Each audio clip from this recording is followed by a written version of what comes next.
ازيكم عاملين ايه؟ موضوع مهم جدا لازم نجيبه من اساسه. فكرة نهم الاكل او اضطرابات نهم الاكل او الاكل العاطفي او البنج ايتنج ديس اوردر، ايا كان المسمى اللي انت بتسميه. طيب اللي هو ايه؟ طيب اللي احنا عايزين نتكلم فيه النهارده الاعراض بتاعته هي ان انا ساعات بتجيلي يوم كده في الاسبوع، ده البداية، ان انا بيجيلي حاجة اسمها نهم للاكل. يعني ايه؟ يعني اكل كمية اكل كبيرة قوي في وقت قصير. خلاص المفروض هتغدى، فاقوم جايب اكل كتير جدا وافضل اكل بكمية كبيرة قوي لغاية لما جسمي او معدتي تمتلئ جدا جدا وبشعر بعدم الارتياح. يعني مش بوقف اكل غير لما بكون وصلت للماكسيمم جدا، اعلى حاجة. خلاص ده من ضمن الاعراض بتاعته. يبقى باكل كميه كبيره في وقت قليل، بوصل لان انا مش قادر اتنفس، مش هوقف غير لما اكون زهقت من ان انا اكمل في الاكل. الحاجه التانية انه انا ما عنديش حته ان انا اميز ده انا شبعت انا جعان، لا، انا جايب اكل عشان انا عايز دلوقتي، مش عشان انا جعان. انا هاكل، انا قررت ان انا دلوقتي هاكل. فدي من ضمن الاعراض بتاعته. ان انا من ضمن الاعراض كمان ان انا بعد الاكل انا حاسس باشمئزاز او متضايق او كده، وده في الاول. بعد شويه لو انا كملت بالطريقه دي بحس انه انا مش فارق معايا، خلاص انا باكل وخلاص.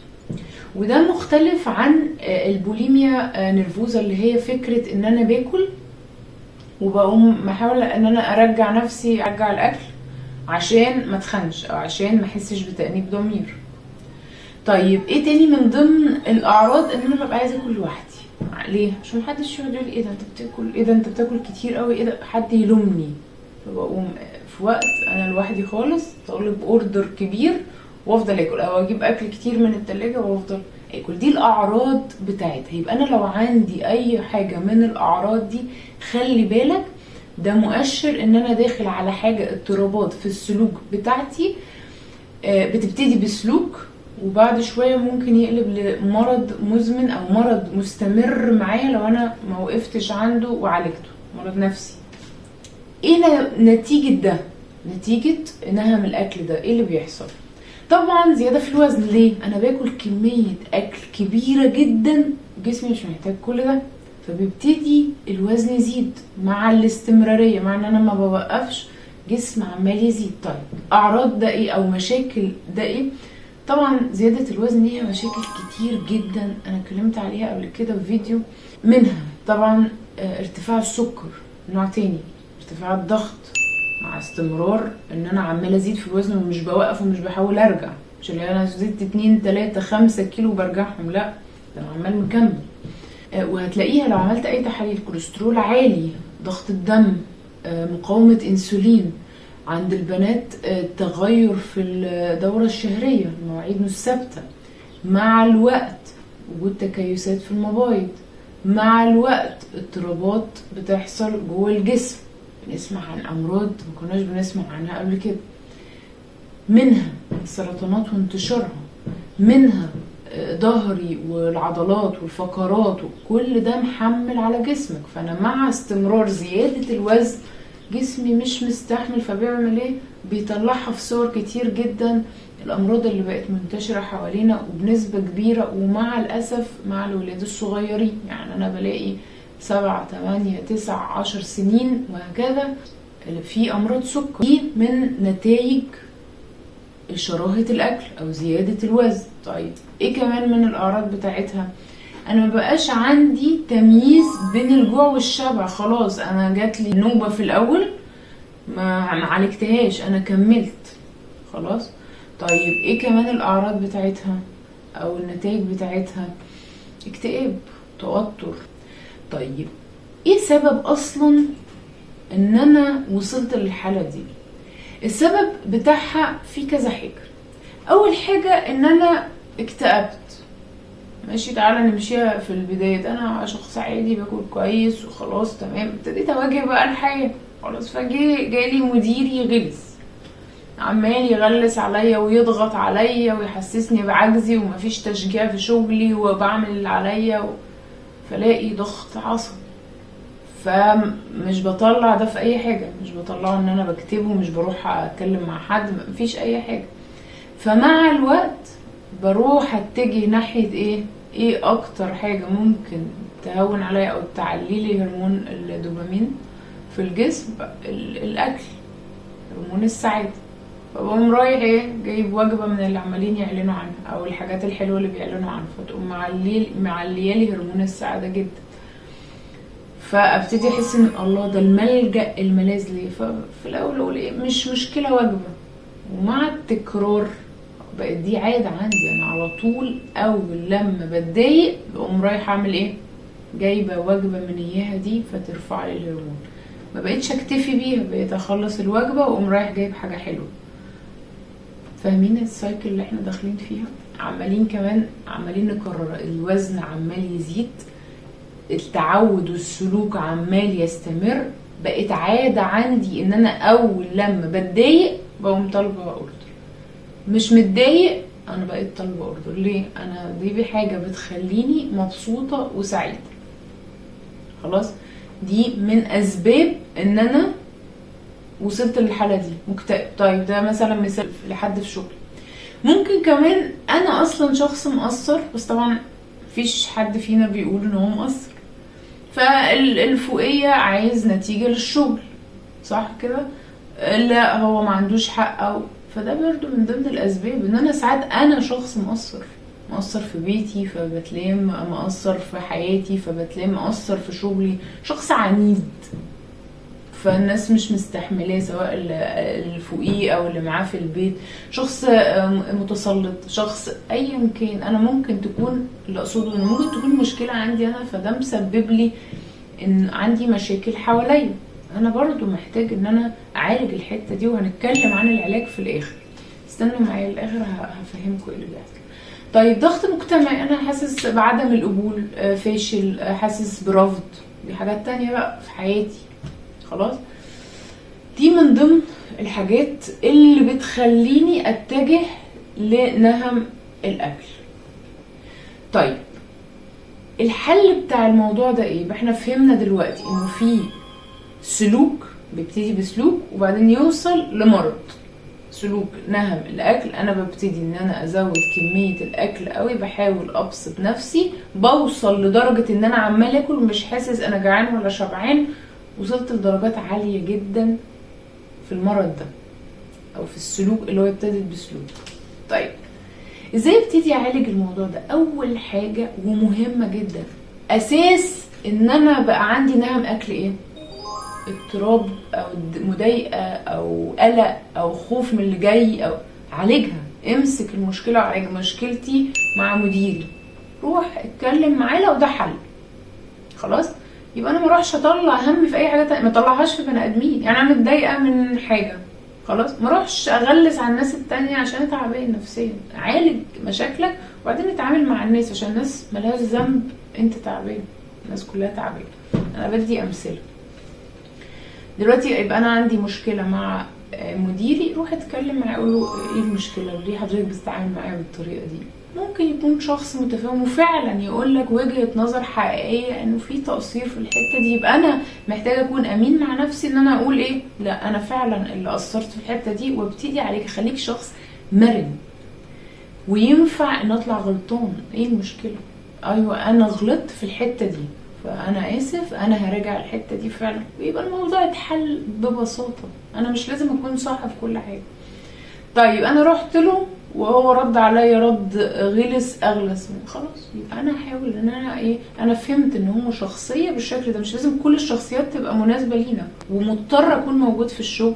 خلاص حاول ظبط حياتك انه التعامل معاه في حدود، يبقى مفيش علاقات قوي. انا هعمل لك اسلمك التسليمه بتاعتك اللي انت عايزها، لا هبقى بسمع الكلام لانه انا تحتيه، ليه دور ان هو يوجهني، ده البوزيشن بتاعه، فانا محتاج ان انا كمان اسمع الكلام.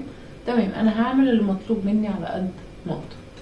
خلاص، عالج الحته نفسيا. اقبل ان انا تحت مدير رخم شويه، شخصيته مختلفه، غلس، ايا كان. وصلت لاخري، ادور على شغل بقى تاني. يعني انا بقى مش قادر ووصلت لحته نفسيه صعبه، ابتدي دور على حاجة تانية، اتحرك خلاص، دور، اطلع بره الصندوق وشوف ممكن تحلها ازاي. لكن ارجوك لما تكون عندك مشكله ما تروحش تحلها بان انت تعمل مشكله اكبر لكل حياتك. انت هتخش في سايكل امراض غير طبيعي، غير طبيعي. احنا بنشوف تحاليل صعبه. ليه يا جماعه نوصل كده؟ ليه؟ ما انا ممكن اعالج المشاكل دي. يبقى انا كده مسكت اساس المشكله واديت مثال على مديري انه انا عالجت المشكله دي. خلاص، اعمل ده بقى في كل حاجه. مضغوط وخايف من المستقبل، اهدى كده وشوف ممكن تعالج ازاي، ممكن تزود دخلك ازاي، ممكن تساعد ازاي في الدخل. حلوا المشاكل بطريقه صح، ما تروحش تحلها بان انت تقعد تاكل ولا تجيب حلويات. كل فين وفين اعمل كده. لكن الطبيعي وهنقوله دلوقتي انه ان انا محتاج يعني لا اكل اكل طبيعي، يبقى عندي فطار غدا عشاء.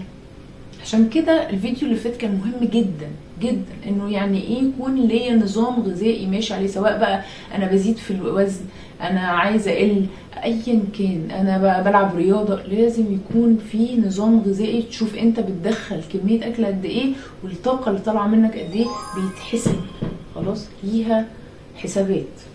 عارف انت تعمله زي ما قلنا لوحدك اعمله، مش عارف روح لحد يساعد معاك ان تكون في جدول انت ماشي عليه، والجدول ده بيتغير كل فترة بحسب ما انتوا شايفين مع بعض، بيبقى ليها يعني شكل كده انتوا بتتفقوا فيه مع بعض. اوكي طيب، يبقى مهم جدا ان انا اعالج المشكله، اشوف المشكله واحاول اعالجها باي شكل من الاشكال. تاني حاجه لازم يكون في نظام غذائي ماشي عليه، مفيش حاجه اسمها كل زي ما انت عايز ادام هي بروتين. يعني ايه؟ ما دي سعرات داخله لك يا فندم. يعني انت ممكن تكون احتياجك 1500، انت بتدخل 2500 فبتزيد في الوزن، يعني تلقائي جدا، طبيعي جدا.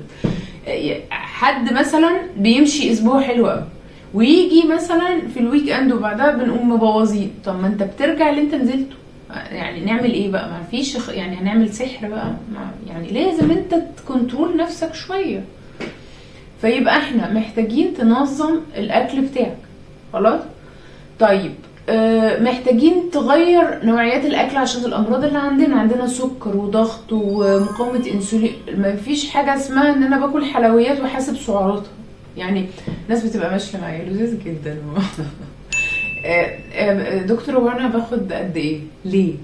انا بقى فهمت، هما بقى بيواخدوا الكالوريز بتاعتهم ويقوموا مدخلينها في سكريات. يعني يا جماعه اولا مش هتعرف تحسبها، انسى الطبق مش عارفه القشطوطه بقى والحاجات اللي هي اللي طالعه جديد دي، انت بذمتك هتعرف تقول ده كام كالوري؟ غير لو هما كاتبينه يعني لبره في السعوديه وكده. ماشي، عرفت تحسبها. الامراض اللي عندك هتتحل ازاي؟ الحرق عندك هيتحل ازاي وانت مدخل كميه سكريات ودهون مهدرجه توقف لك اجدعها حرق؟ ما تعملوش كده بجد، ما تستسكوش على جسمكم، مش هينزل معاكم، مش هينزل، ولو نزل هتبقى تعبان. امشوا صح يحتار عدوك فيه. يعني بجد امشوا صح هتوصل للهدف بتاعك. لكن بنقعد نعمل ايه؟ بفهلوك. انا سعراتي كام؟ ماشي 1900. انت راجل يعني شديد كده، هتعمل ايه؟ مفيش. نقعد نبهدل وبعدين نرجع بقى ايه تاني؟ نخضع بقى للدايت بلان. ارجوك يا جماعه بجد، يعني حياتكم مهمه، صحتك مهمه، عشان دي اللي بتعمل بيها كل حاجه. فمن فضلك ركز وما تستسكيش لا عليا ولا على الدايت ولا على جسمك، لانه انت بتقع بعدها فمش بنعرف نلحقها. ماشي. من ضمن الحاجات اللذيذه جدا مثلا يبقى حد بياكل بقى جانك فود ومقليات وبتاع، بعدين احط له مثلا بيضتين الصبح من الاختيارات، ومثلا من الاختيارات بالليل بيض بس هو بيحب. خلاص لا انا مش هاكل كميه البيض ده عشان الكوليسترول. لا بجد تاكل حلويات يعني يا جماعه عشان خاطري، يعني خلينا كده ايه مرنين ولذيذ. يعني خلينا نوقف الحاجات الغلط في جسمنا يتظبط، وناكل الاكل الصحي ونمشي تحت حد فاهم. فبلاش نبقى جايين بمعلومات اتغيرت بقالها قرون خلاص اثبتت حاجه تانية. البيض يا جماعه مش بيعلي الكوليسترول. اوكي، البيض مش بيعلي الكوليسترول. كتر اللحوم الحمراء ممكن تضر، فدي اللي بنخلي بالنا منها. اوكي، كميه البروتين لما بتزيد انت هتزيد في الوزن. ماشي، دي في شويه حاجات طالعه ترند وماشيين وراها. ماشي. اللبن خالي الدسم ولا كامل الدسم؟ انا هقول لك رايي الشخصي، خالي الدسم، وخد دهون مكسرات وزيت زيتون وحاجات زي كده. ده بيقلل كوليسترول الضار وبيرفع الكوليسترول النافع وصحي جدا. خلاص. الحاجات التانية سعراتها عالية قوي والدهون مش اللي هتفيدك قوي. خلاص. اللحمة حاول تخليها قليلة الدسم، وزود زيت زيتون او زيتون او بتاع في السلطة. ماشي. يعني في كده شوية حاجات هي اللي يعني صحيا هتفرق معاك، والكالوريز هتفرق معاك. اوكي. يبقى اذا عشان نرجع بس تاني للموضوع بتاعنا، ارجع اعمل نظام غذائي ليك، العب رياضه، اتحرك، اي رياضه، انزل امشي في اي حته، ابتديها كده وبعدين بعد شويه دخل حاجه انت بتحبها، او بنكتشف مع بعض يعني مع الوقت بنكتشف ايه احسن حاجه ممكن تدخلها. لو نفسيا مش عارف تظبط الحته بتاعت نهم الاكل دي، روح لحد يساعد معاك، متخصص نفسي. اوكي. وفي فرق بين الاخصائي النفسي وبين الدكتور النفسي.